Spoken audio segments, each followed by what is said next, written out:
भारत और अमेरिका के बीच एक तरफा टैरिफ वॉर की शुरुआत हो चुकी है क्योंकि भारत ने अभी तक जवाबी कार्रवाई नहीं की है। अमेरिकी राष्ट्रपति डोनाल्ड ट्रंप द्वारा भारत के उत्पादों पर अमेरिकी बाजार में 50% तक का टैरिफ लगाया गया है। ट्रंप ने अपने इस फैसले के पीछे की वजह भारत का रूस के साथ सैन्य और तेल व्यापार बताया और दूसरी तरफ ये भी प्रतीत होता है कि ट्रंप अब भारत से व्यक्तिगत दुश्मनी ले चुके हैं क्योंकि पाक के साथ सीज फायर क्रेडिट भारत सरकार ने उन्हें नहीं दिया। ट्रंप का आरोप ये भी है कि भारत ब्रिक्स देशों के उस समूह में शामिल है जो अमेरिका के खिलाफ काम करता है। अमेरिका के राष्ट्रपति डोनाल्ड ट्रंप के दावों की पोल भारतीय सेना ने खोलकर रख दी है।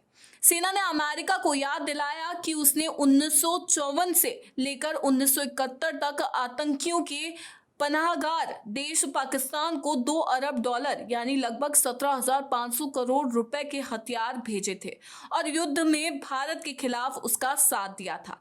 ये वही युद्ध था जब पाकिस्तान से टूटकर बांग्लादेश का जन्म हुआ और इस दौरान अमेरिका ने कई टैंक, जेट विमान और अन्य सैन्य उपकरण पाकिस्तान को भेजे थे, लेकिन रूस ने आगे आकर उसके नापाक मंसूबों को नाकाम कर दिया।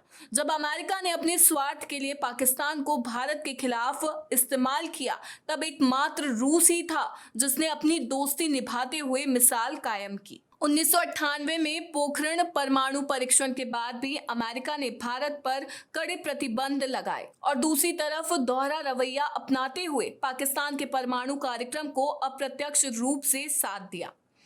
इसके बाद 1999 में कारगिल युद्ध और 2001 में 9/11 हमले के बाद अपनी स्वार्थ सिद्धि के लिए अमेरिका ने फिर पाकिस्तान को मोहरा बनाया क्योंकि उसे अफगानिस्तान में तालिबान के खिलाफ जंग में फायदा चाहिए था। इस वजह से उसने पाक से सारे प्रतिबंध हटा दिए।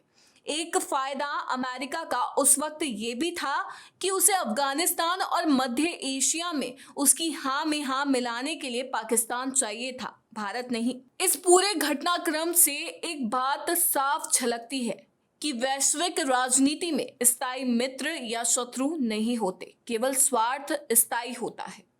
अमेरिका का भारत के प्रति ये रवैया न सिर्फ उसके दोहरे मानदंडों को उजागर करता है, बल्कि ये भी दिखाता है कि भारत की स्वतंत्र विदेश नीति और रूस जैसे पुराने मित्रों से उसके संबंध कुछ ताकतवर देशों को खटकने लगे हैं।